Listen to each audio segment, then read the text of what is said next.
The major takeaway from the study is that the group that did the 15 minutes of moderate exercise prior to these two tests showed significant decreases in the amount of time required to complete these tests accurately. That is interesting and indeed surprising, at least to me, because there have been many studies looking at the effects of mindfulness meditation on the ability to focus.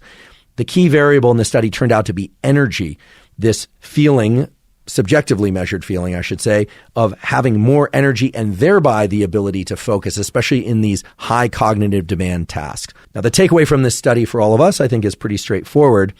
If you are going to sit down to do some work that requires focus and working memory and cognitive attention, and especially if it's some visual spatial control, meaning you have to search for things on a page, you have to organize things on a page, so this would be writing, arithmetic, basically cognitive work of any kind, 15 minutes of moderate exercise done prior to that work bout could be very beneficial for you.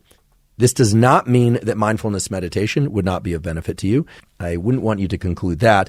But if you had to choose between doing 15 minutes of mindfulness meditation and doing 15 minutes of moderate exercise prior to a cognitive work bout, I would say the 15 minutes of moderate exercise would be more valuable, at least based on the data in this paper.